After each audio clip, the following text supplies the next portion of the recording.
Hey guys, I am here to help you tonight. This video to fall asleep. So before that, like the video and subscribe to the channel. Also, where are you from and what time are you watching? Now, dim the lights, maybe turn on a fan for that soft background hum. Now get comfortable and relax. The road to the cabin is little more than a suggestion. A winding dirt track that twists through the Blue Ridge Mountains like a half-forgotten thought. Your boots crunch on gravel and frost, each step kicking up a faint puff of earth that smells of pine and damp clay, and the air bites at your cheeks, sharp as a warning. The forest presses in close, pines and oaks leaning over the path like they're whispering secrets to each other, their branches heavy with the weight of a late autumn chill.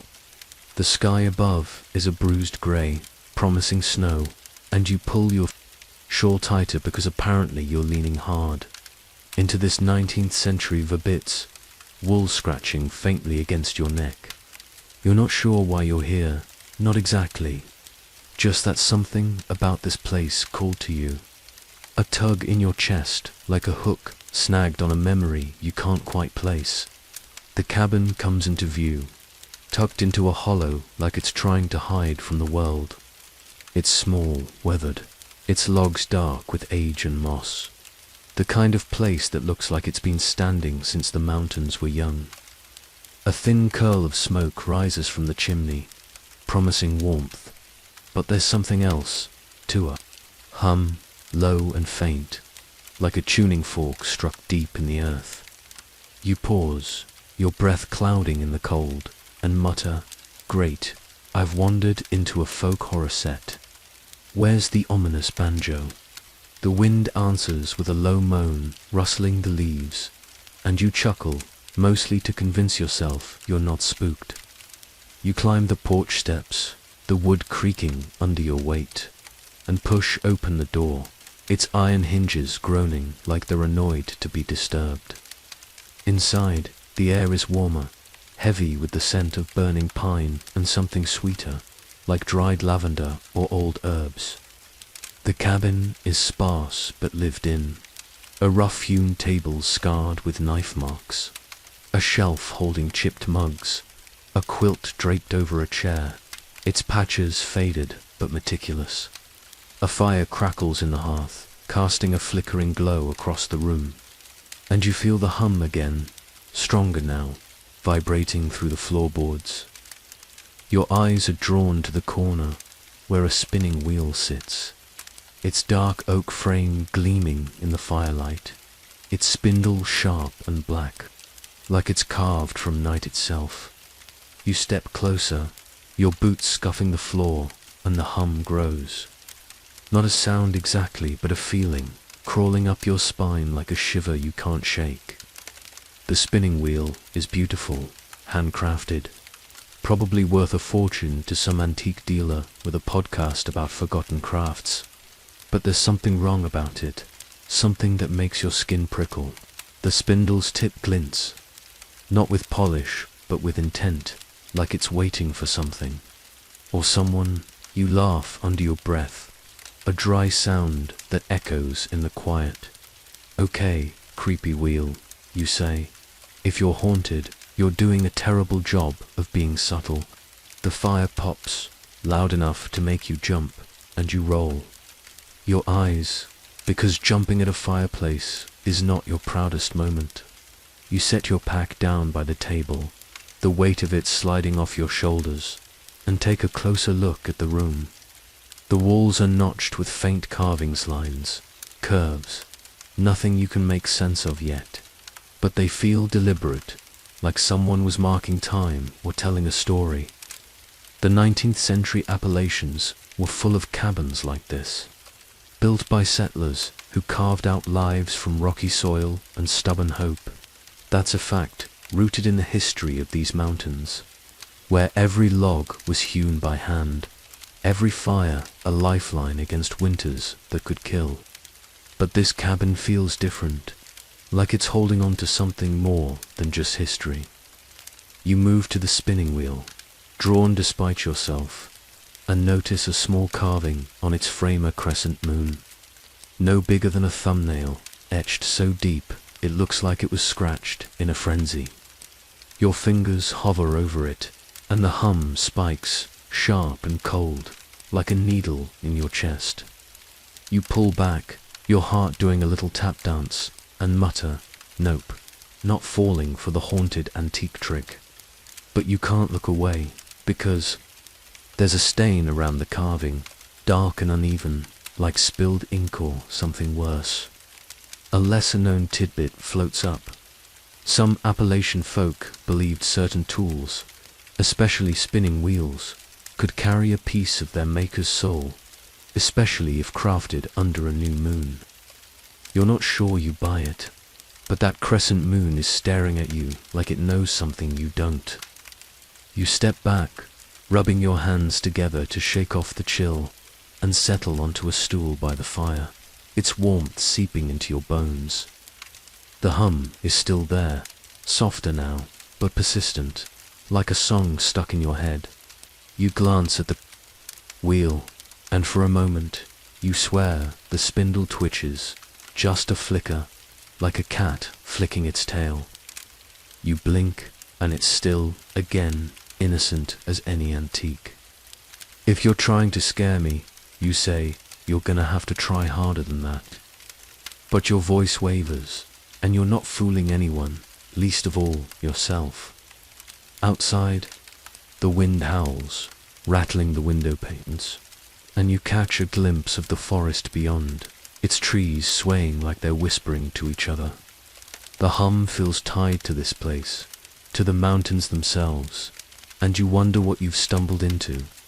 Historians still wonder if some Appalachian cabins were more than homes, if they were anchors for something older, something that clung to the land like mist. Is this one of those? A place where the past doesn't let go? You lean back, the fire's crackle a soft counterpoint to the hum, and let the cabin's warmth pull you in, your eyes heavy but your mind racing, already tangled in the mystery of the spindle and the secrets it's waiting to spin. The air in the cabin feels heavier now, as if the walls themselves are holding their breath, waiting for you to notice something they've guarded for decades. You stand in the dim glow of the fire you stoked earlier, its crackle a soft percussion against the silence of the Appalachian night. The wooden floor creaks under your weight, each step a reminder that this place is older than the stories your grandmother used to tell about these mountains, where the wind carries secrets and the trees lean in to listen. You're not sure why you're here, not really, but the pull of this cabin, tucked deep in the folds of the Blue Ridge, was too strong to ignore. It's like the place whispered your name through the miles of forest and fog, and you, like a fool chasing a half-remembered dream, answered. Your eyes drift to the corner of the room where a spinning wheel sits, its silhouette jagged against the flickering firelight. It's not the wheel itself that catches your attention, though it's a beauty. All dark oak and smooth curves, probably hand-carved by some long-dead craftsman who knew their way around a chisel. No, it's the spindle, that sharp, slender point at the wheel's heart that seems to hum. Not a sound you can hear with your ears, mind you, but a vibration that crawls up your spine, like the low buzz of a tuning fork struck just out of reach. You step closer, your boots scuffing against the rough-hewn floor, and the air grows cooler, sharper, as if the spindle is exhaling a warning. You're not one for ghost stories, honestly. You'd rather binge a true crime podcast than entertain. Notions of haunted heirlooms, but there's something about this spindle that makes your skin prickle. It's not just old, it's wrong. The wood is too dark, almost black, like it's been stained by something other than time. The tip gleams faintly, not with polish, but with a kind of hunger, as if it's waiting to pierce more than just wool. You laugh under your breath, the dry chuckle that echoes in the empty room. Great, you mutter to yourself. I've wandered into a fairy tale, and not the fun kind with singing teapots. But the joke doesn't land as well as you'd hoped. Not when the fire pops and the shadows dance like they're mocking you. You reach out, hesitant, your fingers hovering an inch from the spindle. The air around it feels charged, like the moment before a lightning strike, when the world holds its breath. Your hand trembles not from fear, you tell yourself, but from the chill seeping through the cabin's walls. The mountains in the 19th century were no joke. Winters here could kill a person faster than a bear or a bad batch of moonshine. Folks in these parts, especially in the 1800s, relied on spinning wheels like this one to turn raw wool into thread, then cloth, then survival. That's a fact, plain as day textiles were the backbone of Appalachian life, with women spinning and weaving to keep their families warm through the brutal cold. But this wheel, this spindle, it's not here for survival. You can feel it. Your fingers brush the wood, and the hum intensifies, a pulse that syncs with your heartbeat. You pull back, startled, and for a moment you swear the spindle moves. Not a spin, not a wobble, but a twitch, like a cat flicking its tail. You blink, and it's still again, innocent as any antique. Okay, you say, louder this time, as if talking to the room will make it less creepy. You're just a stick, a fancy, creepy stick. Nothing to write home about, but your voice wavers, and you're not fooling anyone, least of all yourself. You step back, rubbing your hands together to shake off the chill, and your eyes catch on a small carving on the wheel's frame, a crescent moon, no bigger than a thumbnail, etched so deep it looks like it was scratched in a frenzy. It's not the kind of detail you'd expect on a working tool. Most spinning wheels from these parts were practical, built for function over form, but this one's got a secret. You crouch down, peering closer, and notice a faint stain around the carving.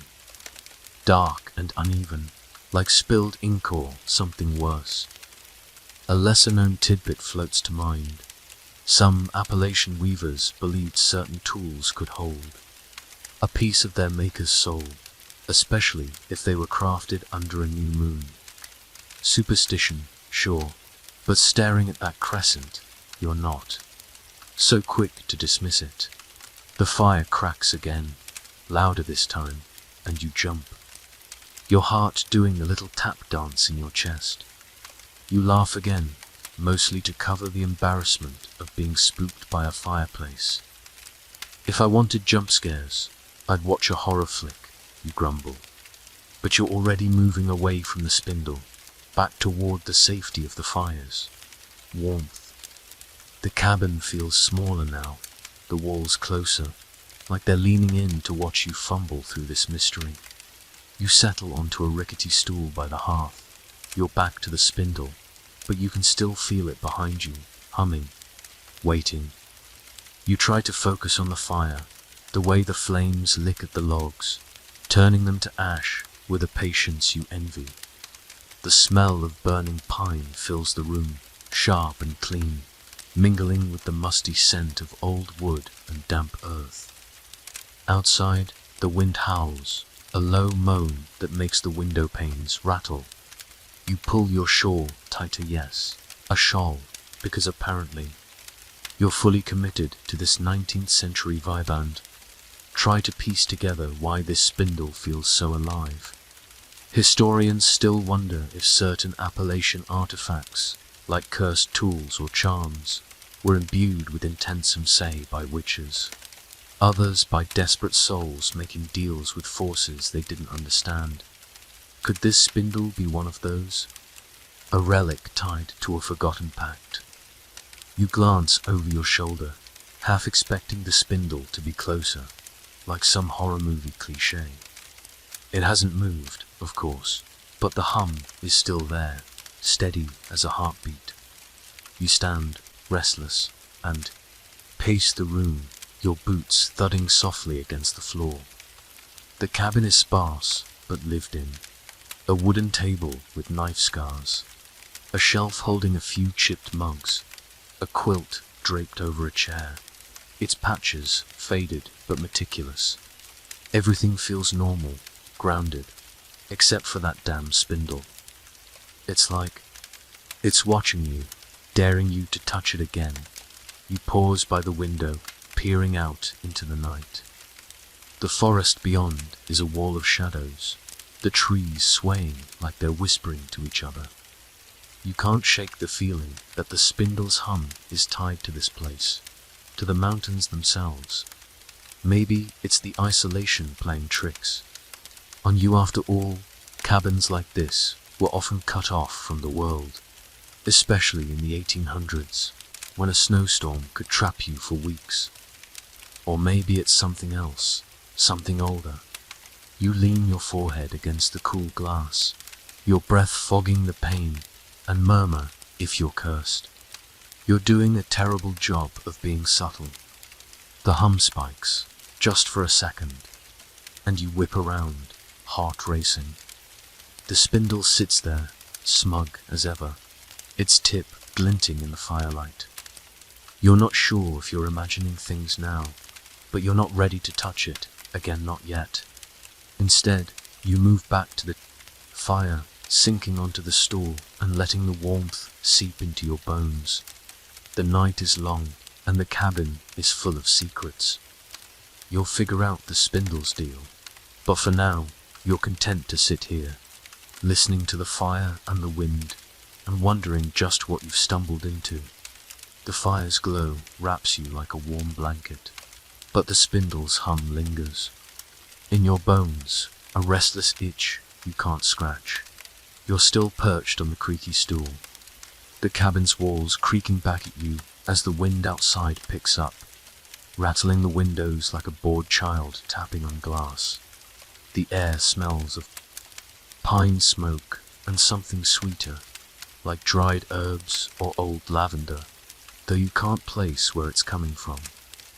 Your eyes keep darting to that spinning wheel in the corner, its dark spindle glinting like it's winking at you. You're not ready to mess with it, again not after that weird twitch it pulled earlier. Instead, you decide to poke around the cabin, hoping to distract yourself from the creeping sense that you're not alone. You stand, your boots scuffing the worn floorboards, and make your way to the far wall where a narrow door sits, half hidden by a faded curtain. It's the kind of door that screams secret room in a low-budget mystery flick, and you can't help but smirk. If there's a skeleton behind this, I'm out, you mutter, mostly to hear your own voice in the quiet. You push the curtain aside, and the door groans open, revealing a small, cramped space that smells like dust and time. Inside, there's a single chair, a rickety table, and a woman old as the hills, her face a map of wrinkles, her eyes sharp as the spindle itself. You freeze, your heart doing a little jig before you realize she's not a ghost. At least, you're pretty sure she's not. She's real, flesh and blood, wrapped in a shawl that looks older than the cabin. Her hands, gnarled as tree roots, rest on a bundle of wool, and she's watching you like she knew you were coming. "Took you long enough," she says, her voice dry as autumn leaves. "Name's Eliza. Sit before you fall over from gawking." You manage a weak laugh, easing into the chair across from her. "Didn't expect company," you say, trying to sound casual, but your voice betrays you, wobbling like a bad Wi-Fi signal. Eliza's lips twitch, not quite a smile, and she leans forward, her eyes glinting in the dim light filtering from the main room's fire. "This cabin don't get many visitors," she says, "but that spindle, it calls who it wants." Her words hang in the air, heavy as the fog outside, and you feel that hum again, low and insistent, like it's agreeing with her. Eliza starts carding the wool in her lap, her fingers moving with a rhythm that's almost hypnotic. You watch, mesmerized, as the fibers twist and align, ready for spinning. She doesn't look at you, but her voice weaves a story as steady as her hands. That spindle's older than me, she says, and I'm older than dirt. Been in these mountains since the first folks settled here, back when the Cherokee still walked these ridges free.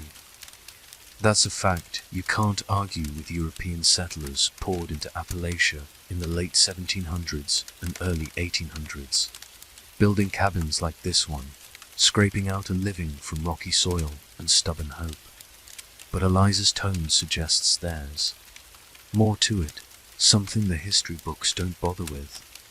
She pauses, her fingers stilling, and fixes you with a look that makes your skin prickle. They say it was carved from a tree struck by lightning, she continues, her voice dropping to a whisper. Not just any tree. Mind you, a black walnut that grew where 3 streams met, a place the old ones called cursed. You lean forward, caught despite yourself. That's not in any museum pamphlet, but you've heard whispers of Appalachian folklore, where certain places crossroads, river forks held power, good or bad. A spindle made from a lightning-struck tree. That's the kind of quirky detail that sticks like a song you can't unhear. You shift in your chair, the wood creaking under you, and try to lighten the mood. So, what? It's like the one ring of spinning wheels. Should I toss it in a volcano? Eliza snorts, a sound that's half laugh, half cough. You'd have to find a volcano first, and good luck with that in these parts. Her humor's as dry as yours, and you can't help but like her, even if she's creeping you out. She starts carding again, the soft scrape of her tools filling the silence. It's not about destroying it, she says. It's about understanding it. That spindle's got a story, and it ain't done telling it. You want to ask what she means, but the hum in your chest is louder now, syncing with the rhythm of her hands. The air in the room feels thick, like you're breathing molasses, and you're suddenly aware of how small this space is, how close Eliza's eyes are to yours. She leans in, her voice low and deliberate. It chooses who it speaks to, she says, and it's speaking to you. Question is, you're gonna listen? You swallow, your throat dry as the dust on the floor. Historians still wonder if some Appalachian artifacts, tools, quilts, even stones were more than just objects. If they carried intent, maybe even will. Was this spindle one of those? A thing that picked its people? You try to laugh it off, but it comes out more like a cough. Great, I'm the chosen one for a haunted sewing kit. Lucky me. Eliza's lips twitch again, but she doesn't laugh. This time, instead, she reaches into her shawl and pulls out a small, worn pouch, its leather cracked and faded. She sets it on the table between you and the hum in your chest spikes, sharp and urgent. Open it, she says, and it's not a request. Your fingers hesitate, hovering over the pouch like they did over the spindle. You're not sure why you're so nervous. Maybe it's the way Eliza's watching you, or the way the firelight from the other room seems to dim, like the cabin itself is holding its breath. You untie the pouch, and inside is a single thread, thin and black, coiled like a snake. It shimmers faintly, not with light, but with something else, something that makes your eyes ache to look at it. You glance at Eliza, and she nods, her expression unreadable. That's from the spindle, she says, spun by the last one who tried to break its curse. Your stomach twists, and you push the pouch away, the threads shimmer, lingering in your vision like an afterimage. break its curse? You ask, your voice barely above a whisper. Eliza leans back, her hands stilling again. That's the trick, ain't it? She says. Some say it can be broken. Some say it don't want to be. You sit there, the pouch between you, the hum of the spindle seeping through the walls. The cabin feels alive now. It creaks and groans like a conversation you can't quite hear. Outside, the wind howls, carrying the scent of pine and damp earth through the cracks in the walls. You want to ask Eliza more about the spindle, the curse, the thread, but her eyes are heavy now, her breathing slow, like she's already half asleep. Rest, she says, her voice soft but firm. You'll need it for what's coming. You nod, not sure what else to do, and stand. Your legs shaky as you make your way back to the main room. The fire's still burning, the spindle still humming, and you settle back onto the stool, your mind spinning faster than any wheel. Eliza's words echo in your head, and you can't shake the image of that black thread, coiled and waiting. You glance at the spinning wheel, its spindle gleaming like it's daring you to try again. Not tonight, you think. Not yet. But the hum follows you, a lullaby you didn't ask for. As you wrap your shawl tighter and let the fire's warmth pull you towards sleep. The fire in the main room has settled into a soft glow, its embers pulsing like the heartbeat of the cabin, and you're back on that rickety stool, the weight of Eliza's words pressing against your thoughts. The hum of the spindle lingers, a low drone that seems to weave itself into the crackle of the flames and the moan of the wind outside. You're not sure what to make of old Eliza, with her cryptic talk and that unsettling thread in its leather pouch. But the cabin feels different now, less like a shelter and more like a puzzle you've stumbled into without the box top to guide you. Your shawl is pulled tight around your shoulders, the wool scratching faintly against your neck, and you can still smell that faint lavender scent, though it's fainter now, as if it's retreating into the walls. You stand, restless, your boots scuffing against the floorboards, each one groaning like it's got a story to tell. The spinning wheel sits in its corner, the spindle's dark tip catching the firelight like it's trying to flirt with you. You give it a wide berth. Fool me once, creepy stick, you think, and decide to explore the cabin instead. If there's a curse or a story, or whatever Eliza was hinting at, maybe the cabin itself holds the clues. You're no detective, but you've binged enough mystery podcasts to know that old houses like this always have secrets tucked away, like forgotten keys under a floorboard or letters stuffed in a chimney. If I find a hidden trapdoor, you mutter, I'm charging this place for cliché rent.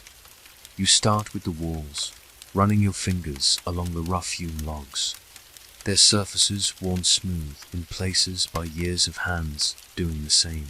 The wood is cool under your touch, and you notice faint notches here and there, like someone was keeping score, counting days. The cabin's small, maybe 20 feet across, but every inch feels packed with history, like the air itself is thick with the ghosts of old conversations. You pause by the shelf with the chipped mugs, their glaze cracked but still gleaming faintly. In the dim light, one has a faint etching of a flower, a daisy maybe, and you wonder who took the time to carve it. Probably some bored settler's kid stuck inside during a snowstorm.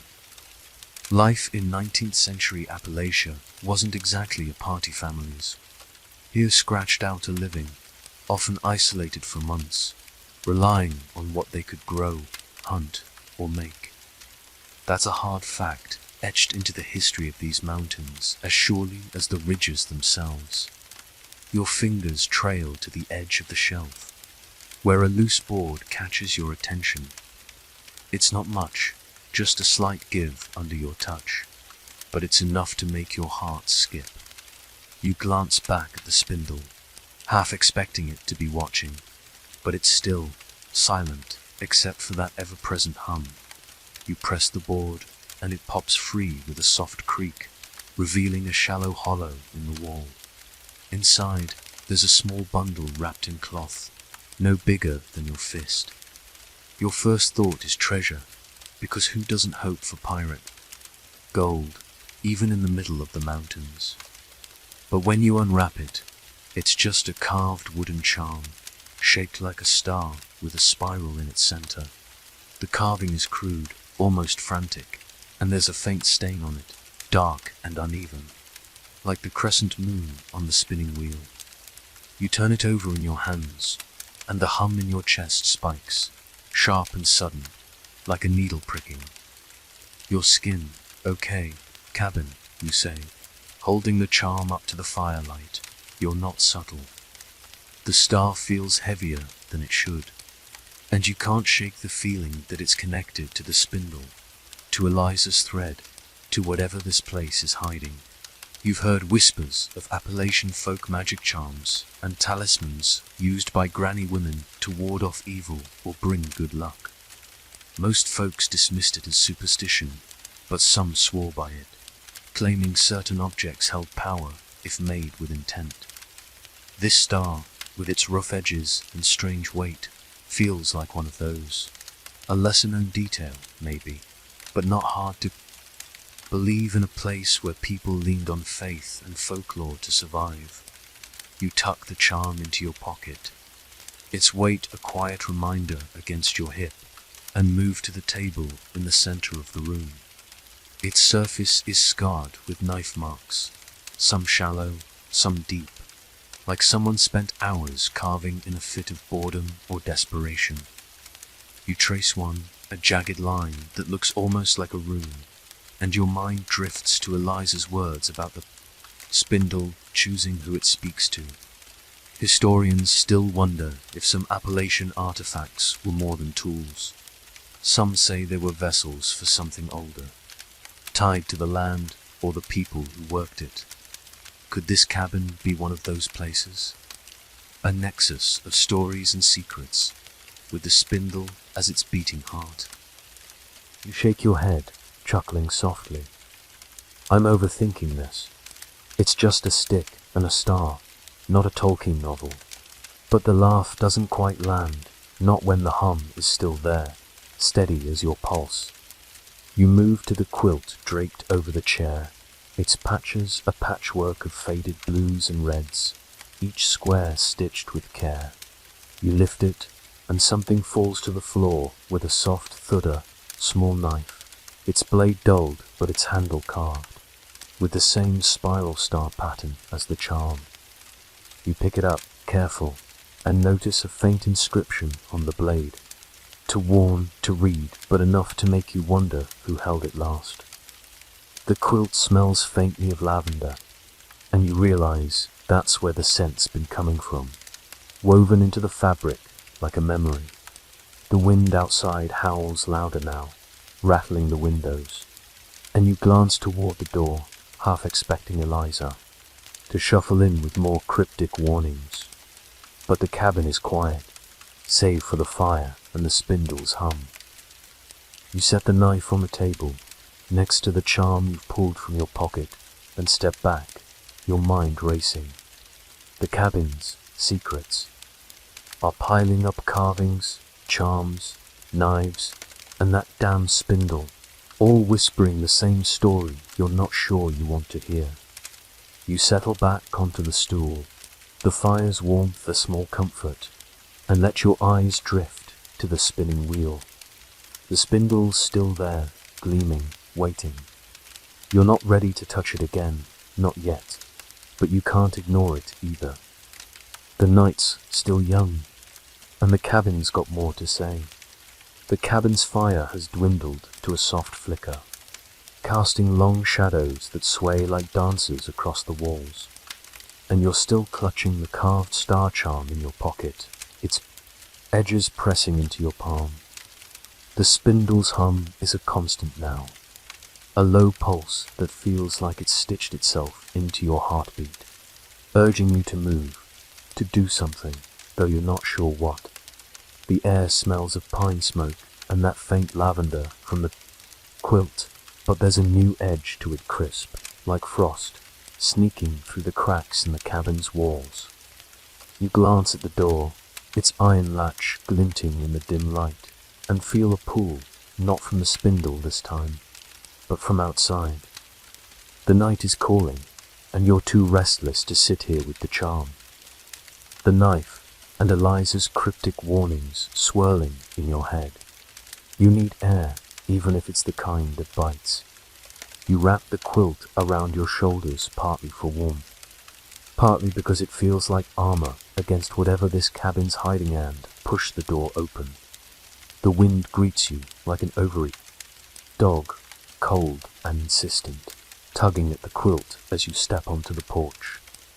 The moon hangs low over the blue ridge, fat and silver, painting the forest in shades of grey and indigo. The path ahead, barely a trail, winds through gnarled pines and jagged rocks, disappearing into the dark like it's daring you to follow. You hesitate, your breath clouding in the chilly air, and mutter, "If I get eaten by a bear, I'm blaming that spindle." The joke's weak, but it's enough to nudge you forward, your boots crunching on frost-kissed leaves. The trail is narrow, barely wide enough for one, and the trees leaning close, their branches brushing your shoulders like nosy neighbors. The moonlit path feels alive, each step stirring whispers in the wind, not words, exactly, but a murmur that echoes the spindle's hum. You pull the quilt tighter, the lavender scent grounding you as the forest presses in. The Appalachians in the 19th century were no place for a casual stroll, folks stuck to their cabins at night, wary of predators, both animal and human, and the kind of stories that made you lock your doors twice. That's a fact, carved into the history of these mountains, where survival meant knowing when to stay put. But you're not staying put, not tonight. The path twists upward, the ground uneven under your feet, and you notice faint markings on the tree scratches, really, like someone dragged a knife along the bark. They're not random, each one's a crescent moon, just like the carving on the spinning wheel. You pause, tracing one with your finger, and the hum in your chest spikes, sharp and cold. "Okay, Forrest," you say, half laughing. "You're about as subtle as a neon sign." The wind answers with a low moan, carrying the scent of damp, earth, and something metallic, like old blood. You shiver, not just from the cold, and keep moving. The charm in your pocket feeling heavier with every step, a lesser-known quirk of these mountains, catches your mind. Some settlers believe that wind itself could carry messages, omens whispered by the spirits of the land or the dead who never left. You're not sure you buy it, but the way the breeze seems to curl around you, tugging at the quilt, makes you wonder. The path opens into a small clearing, the moon spilling light across a ring of stones, each one etched with that same crescent. Moon. It's no accident. Someone made this place, maybe for rituals, maybe for something darker. You step into the clearing, and the hum grows louder, vibrating through the ground, up your legs, into your bones. The air feels charged, like it did when you touched the spindle, and you half expect the stones to start glowing or some other fairy tale nonsense. You crouch by one of the stones, its surface cold and rough, and notice a faint stain, dark and uneven, like the one on the charm and the spinning wheel. Your fingers hover, hesitant, and the wind picks up, whistling through the pines like it's trying to tell you to back off. Yeah, you mutter, "I get it. Creepy vibes only." But you're not turning back, not yet. You stand, scanning the clearing, and spot a narrow path leading deeper into the forest, marked by another crescent-carved tree. The hum is stronger there, pulling you like a current, and you follow it, the quilt trailing behind you like a cape. The path grows steeper, the trees denser, and the moon's light struggles to reach you now, filtering through branches in thin silver slivers. The whispers in the wind are clearer, almost forming words. Careful, listen. Turn back, but you shake your head, chalking it up to your imagination running wild. Still, you can't ignore the way the forest feels alive, watching you, with 1,000 unseen eyes. Historians still wonder if certain places in Appalachia clearings, river bends, mountain hollows held power. Places where the veil between worlds was thin. Was this one of them? A spot where the spindle's curse reached out, tugging at anyone foolish enough to wander too close.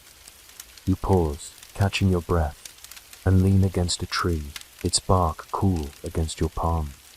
The charm in your pocket feels warm now, almost pulsing, and you pull it out, holding it up to the moonlight. The spiral in its center seems to twist, just for a second, and you blink, unsure if you're seeing things. Great, you say, tucking it back in your pocket. Now I'm hallucinating. Perfect addition to my mountain vacation.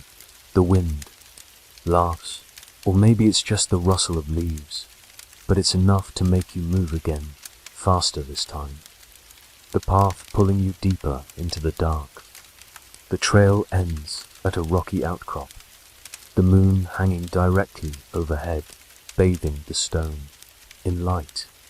You step forward, and the hum is deafening now, a chorus in your chest, your ears, your blood.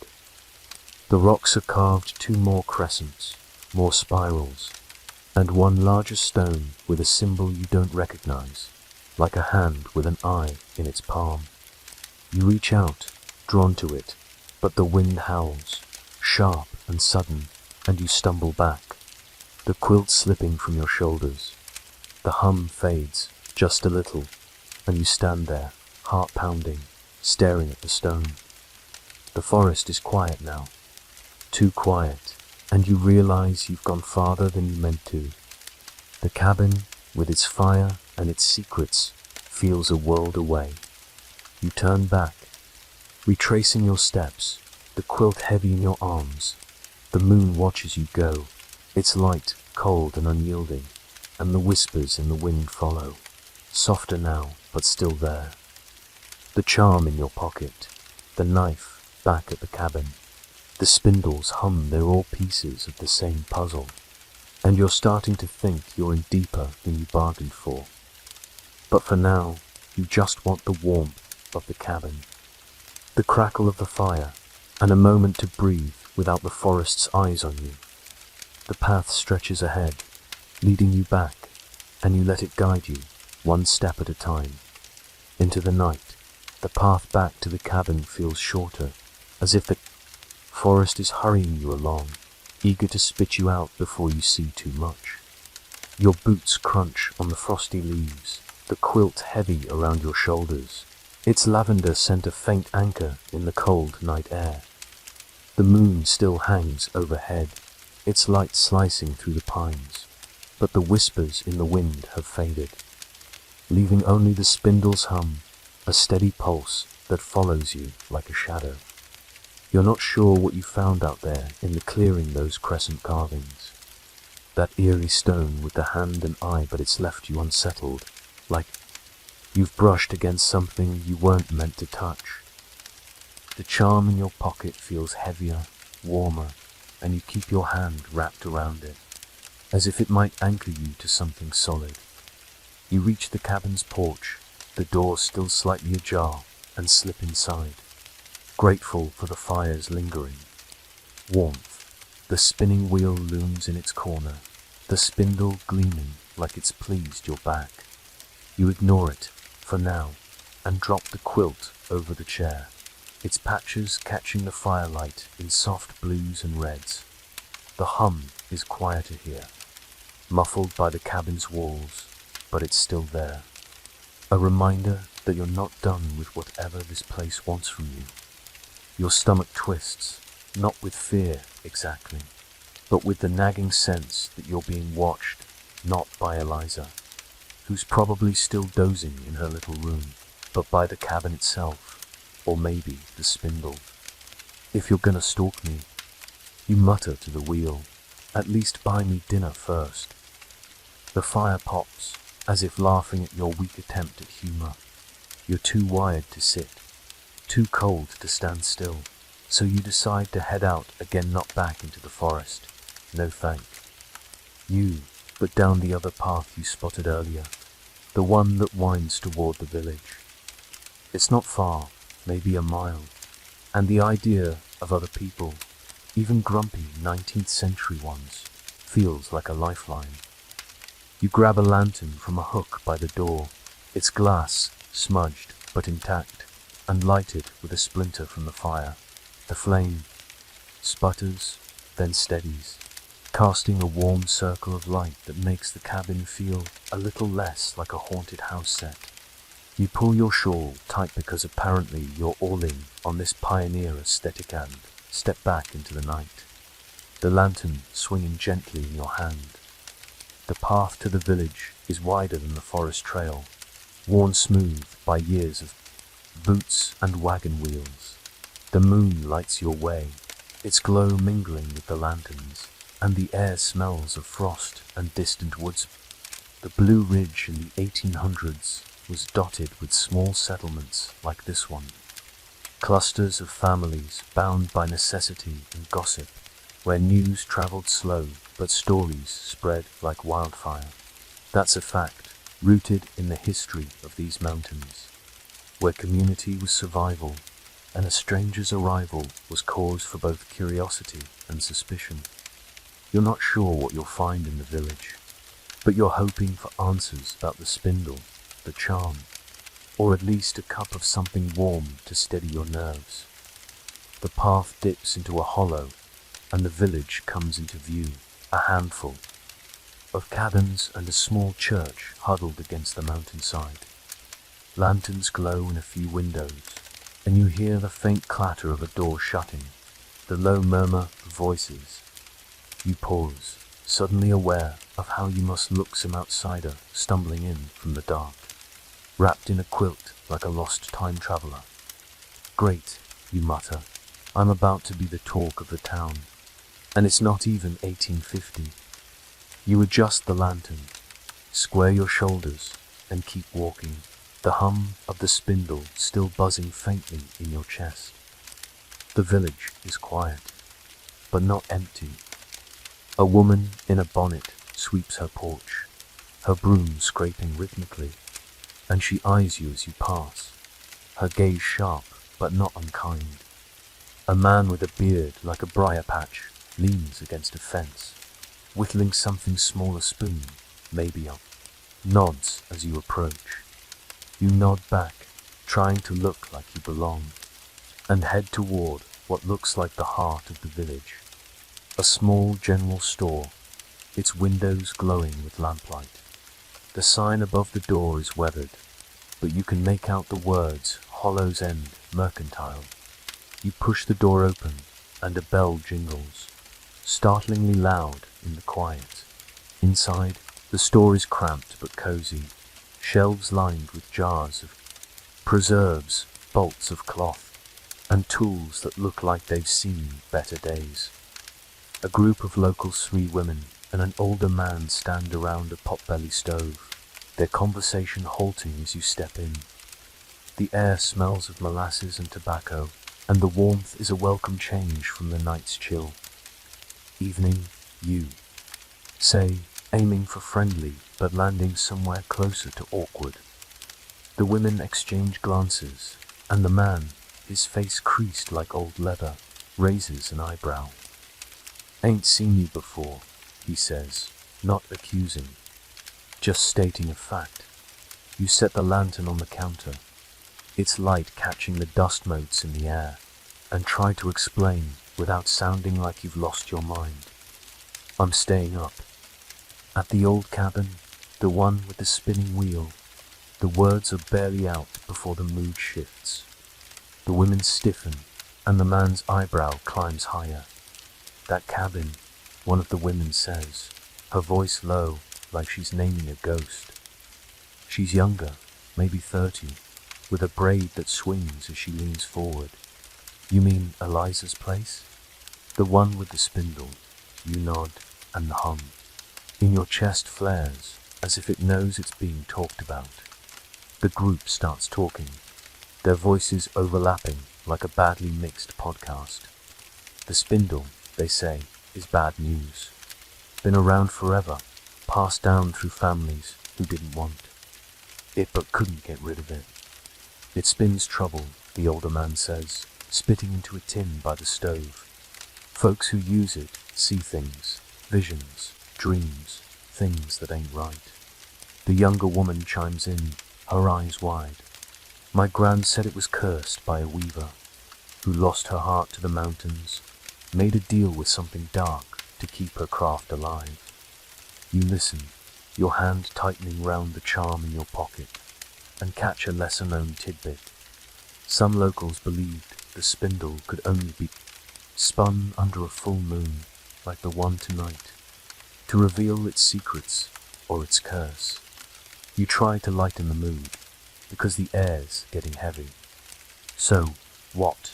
It's like the cursed knitting needle of doom. Should I start running? The younger woman laughs, but it's nervous, and the others don't join in. The man by the stove leans forward, his voice gruff. You laugh, but you felt. It ain't you, that hum. You freeze, because he's right, and you didn't mention it. The hums, they're steady, tying you to the cabin, even here. Historians still wonder if Appalachian stories, like the stelaes of cursed objects or haunted tools, were just folklore or something more. A way to explain the unexplainable in a land where mystery clung to the ridges like mist. The conversation shifts, the locals warming to you, or at least to the gossip. They tell you about the cabin's history, how it's been empty for years, how Eliza's the only one who stays there now, guarding that spindle like it's her kin. They don't know much about the curse, not specifics, but they know enough to steer clear. You be careful, the younger woman says, as you turn to leave, her voice soft but firm. That spindle, don't let go easy. You nod, the lanterns, lights swinging as you step back into the night. The village's glow fading behind you. The path back to the cabin feels colder now, the hum louder, and you wonder what you've gotten yourself into, and whether the answers are worth the questions. The path back from the village feels heavier, as if the night itself is pressing down. On you, the moon's silver light, now sharp-edged and cold. Your lantern swings in your hand, its flame flickering like it's nervous, casting jittery shadows on the frost-dusted trail. The spindle's hum is louder now, a steady thrum that pulses in your chest, tugging you back to the cabin like an invisible thread. The quilt around your shoulders smells faintly of lavender, but it's not enough to shake the chill that settled into your bones knot from the air. But from the villagers' warnings, their half-whispered tales of a spindle that spins trouble. You clutch the star charm in your pocket, its spiral carving biting into your palm, and mutter, "If I wanted a cursed knitting project, I'd have stayed home and tried crochet." The wind doesn't laugh, but it rustles the pines as if it's in on the joke. The cabin looms ahead, its silhouette jagged against the moonlit ridge, and you step inside, the fire's embers glowing like a fading heartbeat. The spinning wheel waits in its corner, the spindle's dark tip gleaming like it's been waiting for you to come back. You set the lantern on the table, next to the knife, with its spiral star handle and hesitate. The villager's words echo. In your head visions, dreams, things that ain't right, and you can't help but wonder what happens if you touch that spindle again. Not just touch it, but use it. Spin it, like the weaver who supposedly cursed it. You're not sure you believe in curses, but you're also not sure you don't. Not after the forest clearing, the crescent carvings, and that eerie stone with its hand and die symbol. You glance at the door to Eliza's room, half expecting her to shuffle out with another cryptic warning. But it's quiet, the curtains still. The cabin feels too small now, the walls leaning in, the air thick with the scent of pine smoke and something sharper, like ozone before a storm. You pace, your boots scuffing the floorboards, and stop in front of the spinning wheel. The spindle hums, louder, insistent, and you feel it in your teeth, your fingertips, your blood. Fine, you say, half to yourself, half to the wheel. You want to play, let's play. You're not sure if it's curiosity or stupidity, but you're done dancing around this thing. You sit on the stool by the wheel, its wood creaking under you, and reach for the bundle of wool tucked beside it, soft and grey, smelling faintly of lanolin. Your hands shake as you tease out a strand, the fibers catching on your calluses. Spinning wheels with a backbone of 19th century Appalachian, life a hard fact, undeniable as the mountains themselves. Women spun wool into thread, thread into cloth, cloth into survival, keeping families warm through winters that could freeze. Your breath in your lungs. But this wheel, this spindle, isn't about survival. It's about something else, something that makes your skin prickle as you loop the wool around the spindle's tip. You press your foot on the treadle, and the wheel creaks to life, a slow, rhythmic groan that matches the hum in your chest. The spindle spins, faster than you expect, pulling the wool from your fingers, twisting it into a thin, black thread knot. Grey like the wool, but black like the stain on the charm, the crescent carving, the knife. You freeze, your foot stilling the treadle, but the spindle keeps spinning, just for a second, as if it's got a mind of its own. Oh, come on, you mutter, your voice tight. That's not normal. You're not supposed to do that. The fire pops, a sharp crack that makes you jump, and you laugh, shaky, because what else can you do? You're sitting in a haunted cabin, arguing with a stick. You start again, slower this time, guiding the wool with careful fingers. The spindle hums, louder, and the thread it spins is smooth, impossibly fine, shimmering faintly in the firelight. Your hands move on instinct, though you've never spun before, like the wheel is teaching you, pulling you into its rhythm. The hum is a song now, low and hypnotic, and you feel a pull, not just in your hands, but in your mind, like a door creaking open. Images flicker at the edge of your vision, flashes of a woman's hands, calloused and quick, spinning under moonlight.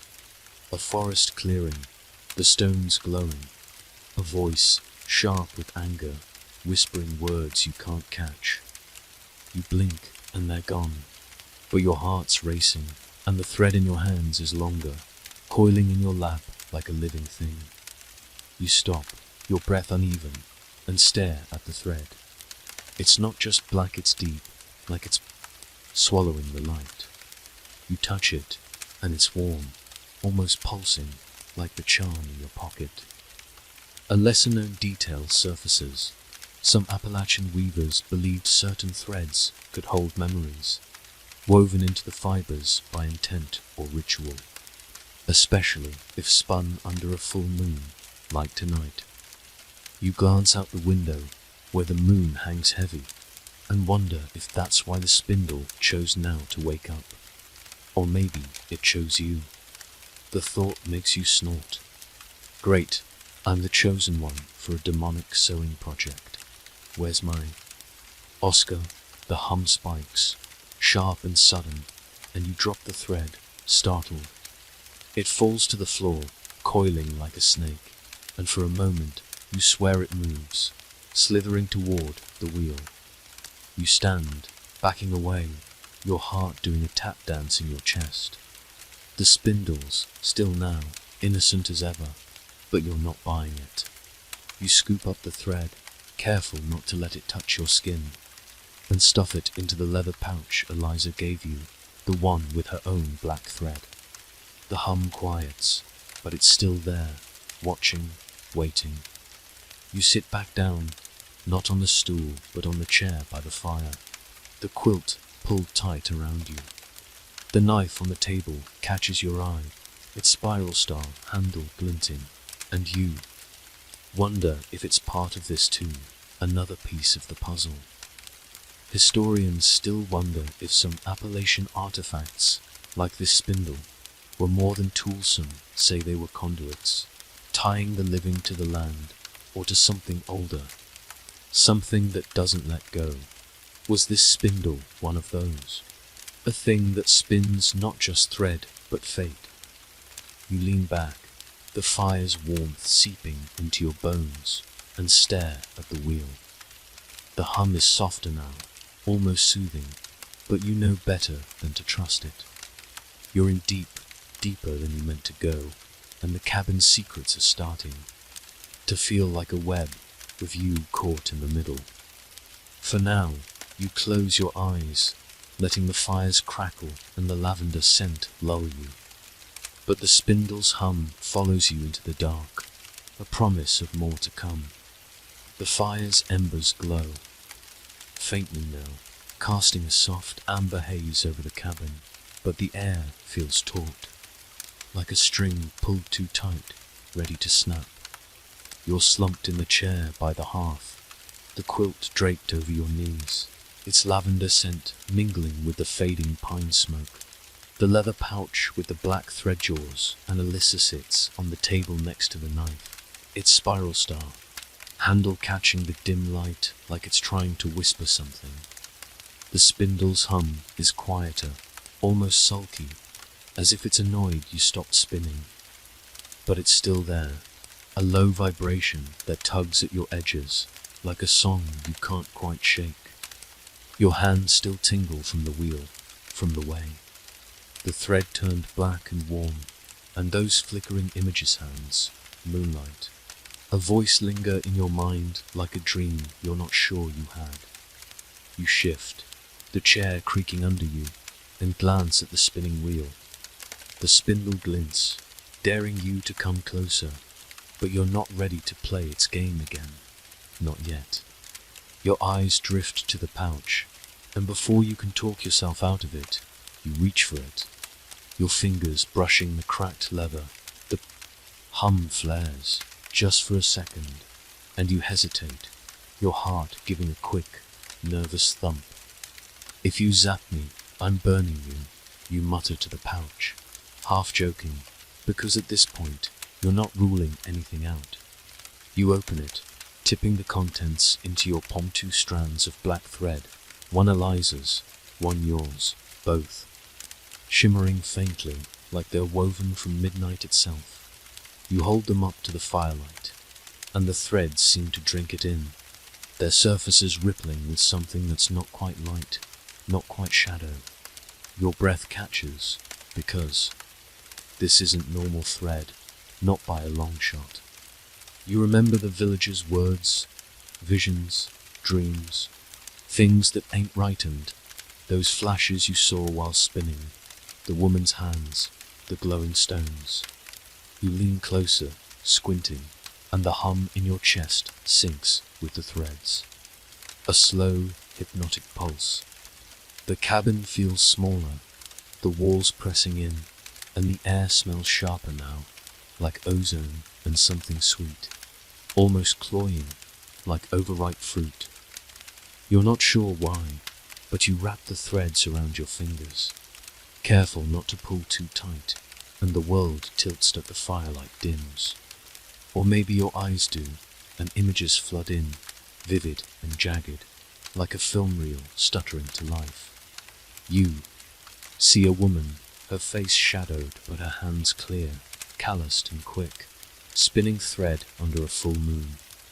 The clearing you found earlier glows around her, the crescent-carved stones pulsing with a sickly green light, her voice low and angry. Chance words you don't understand, but they make your skin crawl, like ants marching under your flesh. The thread in her hands turns black, just like yours, and she laughs, a sound that's half triumph, half despair. Then the vision shifts a man, his face pale, clutching a knife with a spiral star handle, his eyes wide with fear. The stones pulse faster, the air cracks, and something dark, formless, looms behind him, its edges blurring into the night. You gasp, dropping the threads, and the cabin snaps back into focus. The fires glow steady, the hum softer but still there. Your hands are shaking, and you shove the threads back into the pouch, your heart pounding like you've just run a mile. Okay, you say, your voice hoarse. That was not in the Airbnb listing. The fire pops, a sharp crack that makes you flinch, and you laugh, shaky, because if you don't, you might scream. The threads, the spindle, the visions, they're connected, and you're starting to think the villagers weren't exaggerating. This cabin, this wheel, it's not just haunted, it's alive. You lean back, rubbing your hands together to shake off the tingling and try to ground yourself. The 19th century Appalachians were full of stories like these, objects that held power, tools that carried curses. Spinning wheels were common, sure, but they were also symbols, tying women to their homes, their families, their survival. That's a fact, woven into the history of these mountains, where a good spinner could mean the difference between a warm winter and a frozen one. But this wheel, it's spinning something else, something that makes your visions feel like memories, not dreams. You glance at the pouch, the knife, the charm in your pocket, and wonder if they're all part of the same thread. A lesser-known detail surfaces. Some Appalachian weavers believed their threads could bind more than clothsome said. They could trap spirits, or memories, or even time itself, if spun with the right intent. You're not sure you buy it, but the black thread in that pouch, warm and shimmering, makes you wonder. You stand, pacing the cabin's small floor, your boots scuffing the boards. The hum follows you, a constant companion, and you notice new details in the firelight, a faint scratch on the wall, another crescent moon, smaller than the others but unmistakable. You trace it with your finger, and the hum spikes, sharp and urgent, like a warning or an invitation. You pause by the window. The moon outside still heavy and full, its light spilling across the forest like spilled milk. The visions linger, the woman's hands, the man's fear, the dark shape in the clearing. Historians still wonder if some Appalachian rituals, moonlit chants, carved charms were more than superstition, if they tapped into something real, something tied to the land's bones. Was that woman in your vision the weaver who cursed the spindle? Was the man her victim or her ally? You shake your head, muttering, if I wanted a history lesson with jump scares, I'd have signed up for a ghost tour. But the humor doesn't land, not when the hum is still there, pulling you back to the wheel. You return to the chair, the quilt heavy on your lap, and stare at the spinning wheel.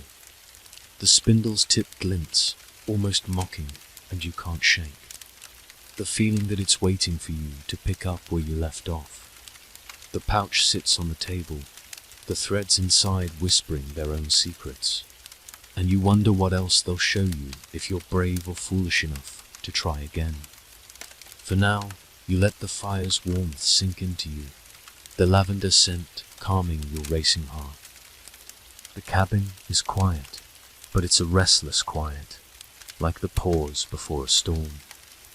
You close your eyes, the hum a lullaby you didn't ask for, and let it carry you toward the edge of sleep.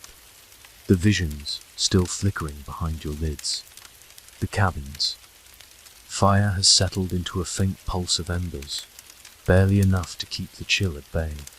And you're still in the chair, the quilt heavy across your lap like a shield.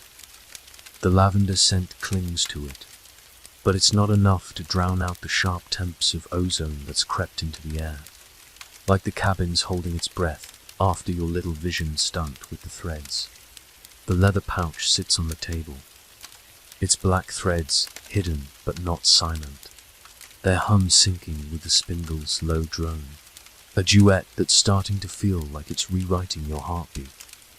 The knife with its spiral star handle glints beside it, and the star charm in your pocket presses against your hip, warm and restless. You're not sure what just happened. Those images of the woman, the man, the dark shape in the clearing, but they've left you rattled, like you've peeked through a window you can't unsee. You stand, your legs stiff from sitting too long, and pace the small room, your boots scuffing the floorboards. The spindle watches from its corner, its dark tip catching the ember light, like it's daring you to try again. Not tonight, you creepy stick, you mutter, but your voice lacks conviction. The visions are still there, flickering at the edges of your mind, and you can't shake the feeling that the answers are here, in this cabin, if you're brave enough to look. You glance at the door to Eliza's room, still quiet, and wonder if she's asleep or just biding her time, waiting for you to stumble deeper into this mess. If you're the wise old mentor in this story, you say to the empty air, you're doing a lousy job of explaining the plot. Your eyes catch on a small trunk tucked under the table, half hidden by the quilt's trailing edge. It's old, the wood warped and stained, with iron hinges that look like they've rusted through more winters than you've lived. You kneel, dragging it out, and the hum in your chest spikes, sharp and eager, like the spindles cheering you on. The trunk's lid is carved with another crescent moon, smaller but unmistakable, and you trace it with your finger, feeling a faint warmth. Under the wood. Okay, cabin, you say. You're about as subtle as a foghorn. You lift the lid, and it creaks open, releasing a puff of dust that smells like old paper and earth inside. There's a jumble of odds and ends of chipped clay pipe, a bundle of dried herbs, a few loose buttons, but what catches your eye is a small book. Its leather cover cracked and faded, tied shut with a thin cord. You pick it up, careful, and the hum grows louder, a vibration that makes your teeth ache. The cord crumbles under your fingers, and the book falls open, revealing pages of cramped, spidery handwriting. It's a diary, or maybe a ledger.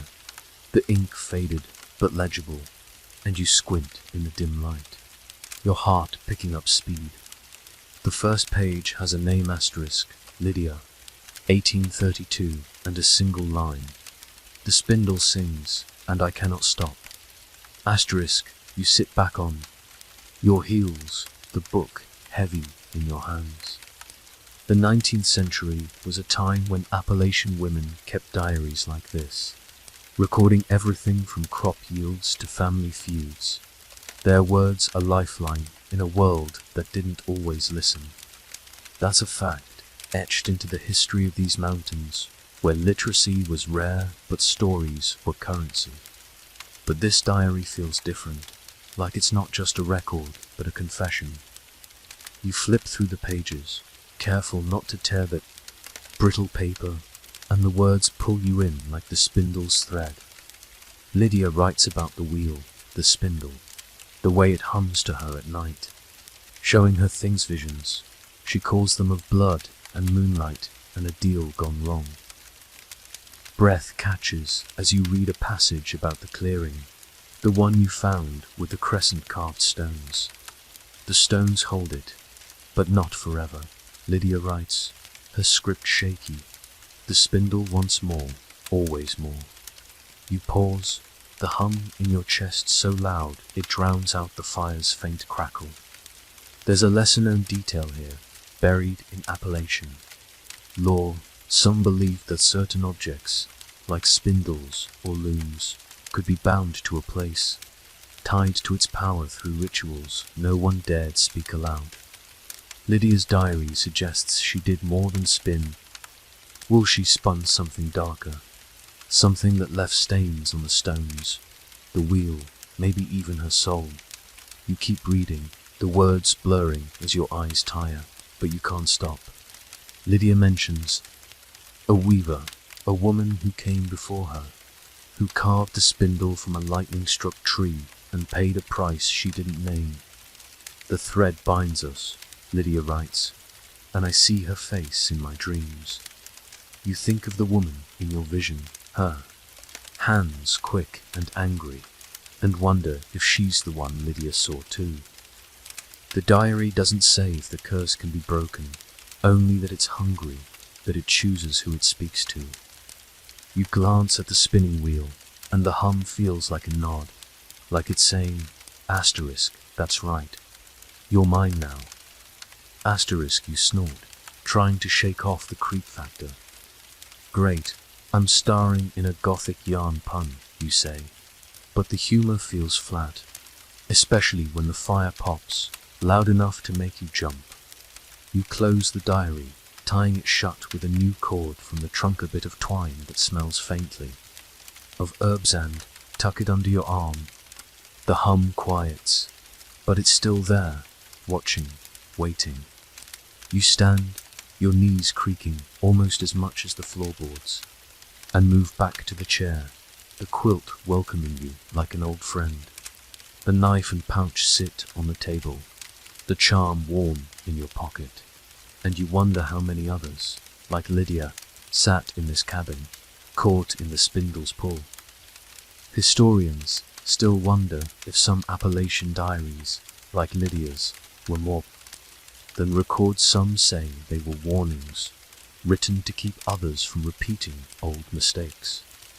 Was Lydia trying to warn you, or someone like you, all these years later? You lean back, the diary heavy in your lap, and let the fire's faint glow blur your vision. The cabin is quiet, but it's a restless quiet, like the pause before a storm. The spindle's hum weaves through it, a lullaby you can't ignore, and you feel the weight of Lydia's words, her visions, her fear, settling over you like dust. For now, you close your eyes, the lavender scent and the fire's warmth pulling you towards sleep. But the hum follows, a promise of more secrets to come. The cabin's air feels thick now, heavy with the weight of Lydia's diary still clutched. In your hands, its brittle pages and spidery script like a whisper from the grave. The fire is nearly gone, just a faint glow of embers that barely lights the room, leaving the spinning wheel in its corner to loom in the shadows. The spindle's dark tip glinting like it's watching you. The hum is a constant companion, a low vibration that curls around your ribs, syncing with your breath. And you can't shake the feeling that it's not just the spindle anymore, it's the cabin, the forest, the whole damn mountain, all conspiring to keep you here. The quilt across your lap smells of lavender, but it's faint now, overpowered by the sharp, earthy scent of dust and old wood, and the star charm in your pocket burns against your thigh. Restless as ever, you set the diary on the table, next to the leather pouch and the knife with its spiral star handle, and stand, your joints protesting from too long in the chair. Lydia's words, the spindle sings, and I cannot stop, echo in your head. And you're not sure if you're curious or just stubborn. But you need to move, to get out of this cabin before it swallows you whole. The forest called you once, before, and it's calling again, not with whispers this time, but with a pull, like a thread tugging you toward the dark. You grab the lantern, its flame still flickering weakly, and wrap the quilt tighter around your shoulders. If I get lost out there, you mutter to the spindle, you're paying for my therapy. The hum spikes, almost amused, and you roll your eyes, stepping out into the night. The moon is lower now, half hidden behind the ridge, but its light still spills across the forest, painting the pines in shades of silver and shadow. The path to the clearing is familiar, though no less eerie, the crescent-carved trees guiding you like silent sentinels. The air is colder, sharp enough to sting your lungs, and the wind carries a new scent pine, yes, but also something metallic, like rust or blood. The 19th century Appalachians were a place of survival, where the forest was both provider and predator, giving food and shelter but taking lives with a sudden storm or a wrong step. That's a fact carved into the history of these mountains, where every path held a story, and not all of them ended well. You move faster than before, the lantern swinging, its light catching on the frost that glitters like shattered glass on the leaves. The hum grows louder with every step, vibrating through the ground, up your legs, into your chest. The forest feels different tonight, alive, but not welcoming. The trees lean closer, their branches brushing your quilt like fingers, and the wind howls, low and mournful, carrying whispers that sound almost like your name. You pause, your breath clouding in the air, and mutter, if this is a horror movie, I'm the idiot who doesn't turn back. The charm in your pocket pulses, warm and urgent, and you keep going, because turning back feels like admitting defeat. The clearing comes into view, the crescent-carved stones glowing faintly under the moonlight, their surfaces slick with frost. The hum is deafening now, a chorus that drowns out the wind, and you feel it in your bones, your teeth, your blood. The stones seem to pulse, not with light, but with something deeper, like a heartbeat buried in the earth. You step into the clearing, and the air shifts, heavier, charged, like the moment before a lightning strike. The large stone with the hand and symbol stands at the center, its carving sharper in the moonlight, and you swear it's watching you, its eye unblinking. The hum spikes, and you stumble, the lantern nearly slipping from your hand. You steady yourself, your heart pounding, and notice something newer, faint etching on the ground, barely visible under the frost. You kneel, brushing the ice away with your quilt, and reveal a spiral, carved deep into the earth, with a crescent moon at its center. It's no accident, this place. A lesser-known detail flickers in your mind. Some Appalachian rituals used circles, not just for protection, but to bind something, to keep it from escaping. Was this clearing a cage for whatever the spindle holds? You stand, the quilt heavy on your shoulders, and the wind howls again, sharper, carrying a warning, leave, leave, leave. The trees sway, their branches creaking like a chorus of old bones. And you feel eyes on you, not human, not animal, but something else, something that makes your skin crawl. You back away from the spiral, your lantern casting wild shadows, and trip over a root, catching yourself against a tree. The bark is rough under your hand, and you notice another carving, smaller, hidden a hand, like the one on the stone with an eye in its palm. The hum surges, and you see it again, a flash of the woman from your vision, her hands spinning, her eyes wild, chanting under this same moon. The dark shape looms behind her, formless but heavy, and you hear her voice, sharp and desperate. It won't let go. You blink, and the vision's gone. But the hum is louder, the air thicker, and you realize the forest isn't just warning you, it's afraid. "Okay, forest," you say, your voice shaky but defiant. "You're freaking me out, but I'm not running yet." The wind answers with a gust that nearly snuffs your lantern, and you clutch the charm in your pocket. Its warmth, a small comfort. You turn back toward the path, but the trees seem closer now, the trail narrower, like the forest is trying to keep you here. Historians still wonder if certain places in Appalachian clearings like this, hollows, river bends, were more than sacred, if they were prisons for things that didn't belong. Is that what this clearing is? A lock for whatever the spindle holds? You move faster, the lantern's light bouncing, the quilt dragging in the frost. The hum follows, relentless, but you don't look back, not yet. The cabin's warmth, its secrets, are waiting, and you need them more than ever now.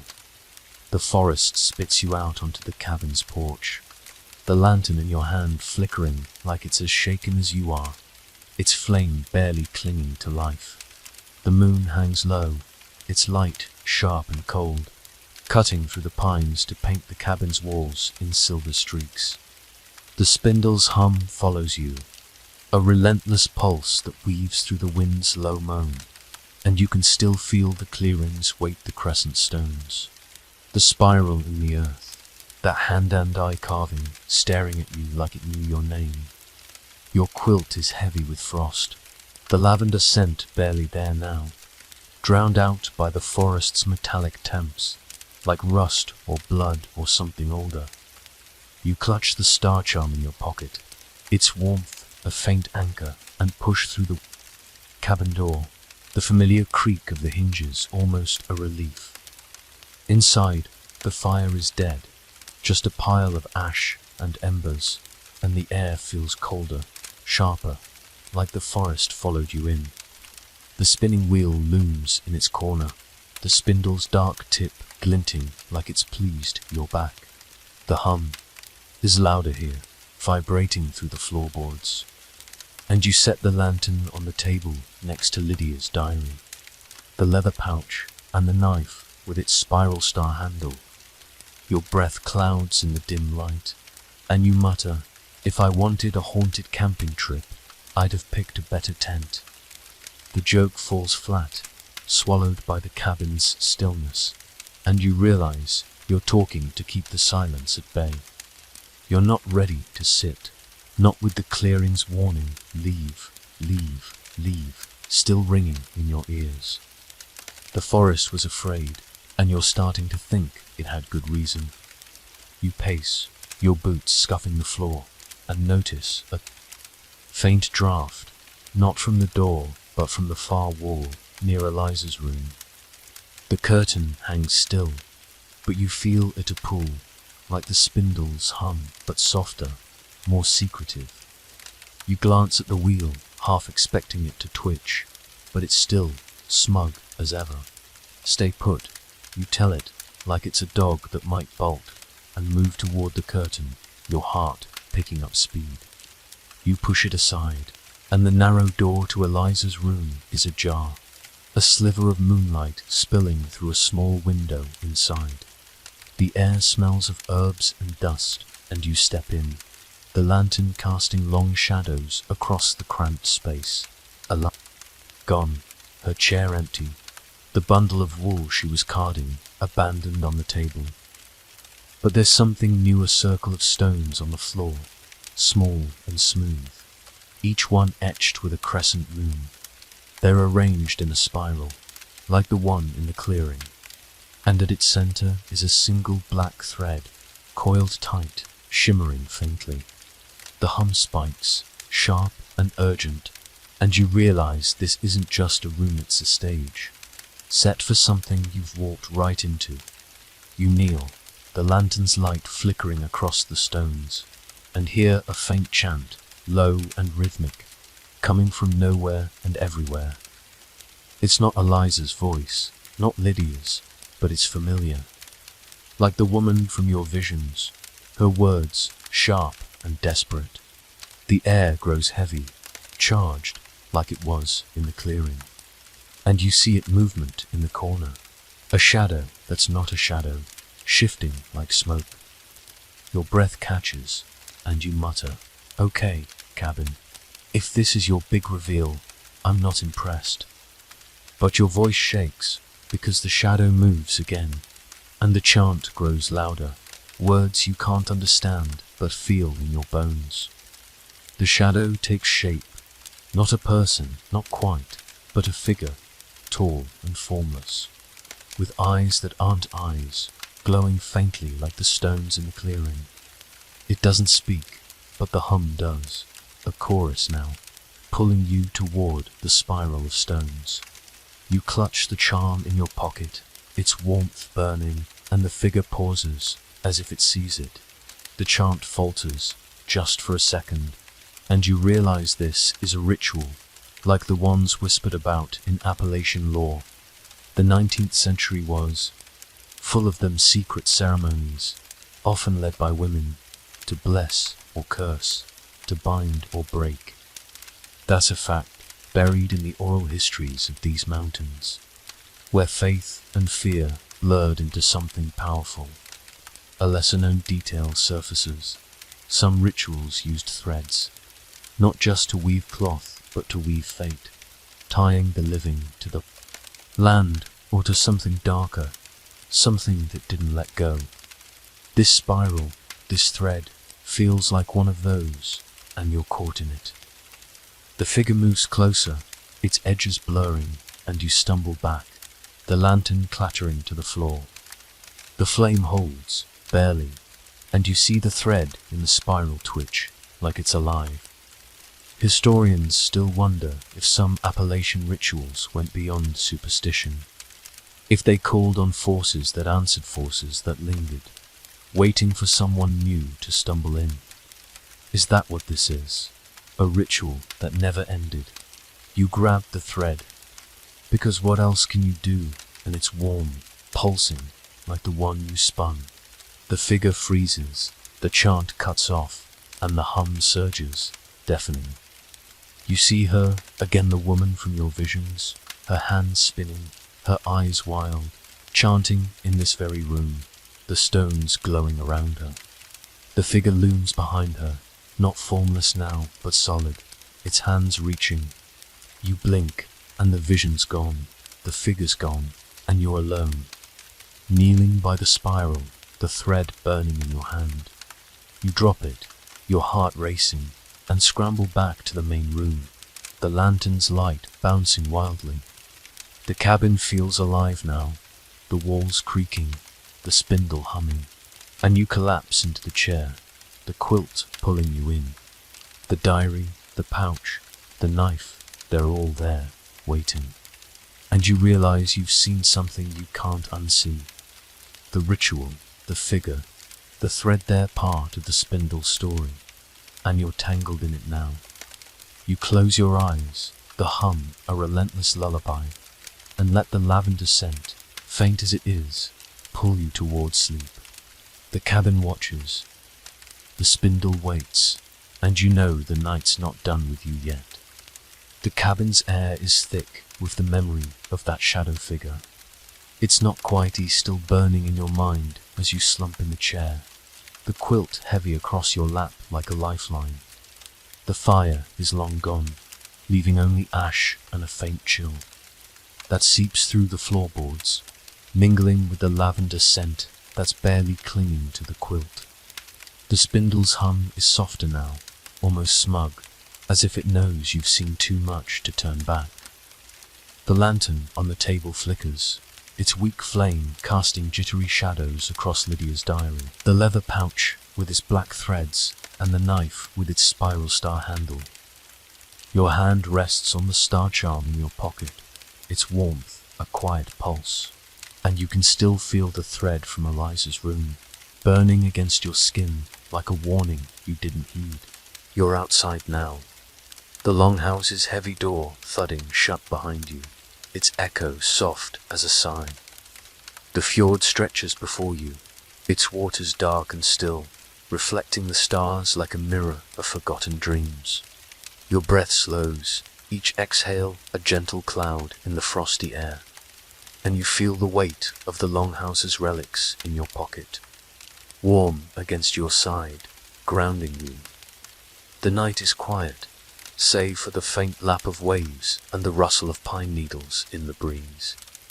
A rhythm that matches your heartbeat, slow and steady. You close your eyes, letting the cool air brush your face, and imagine the Vikings who stood here, their lives woven into the earth, their stories carried on the wind. There's no rush, no hurry, just the night, the stars, and the calm that comes with leaving a place that held you so tightly. Picture the fjord's edge, the water lapping gently, each wave a whisper of its own, telling you it's time to rest. Let your shoulders relax, your thoughts drift, and the world soften around you. The longhouse is behind you now, its secrets safe, its whispers quiet. Breathe in, breathe out, and let the stars guide you into sleep.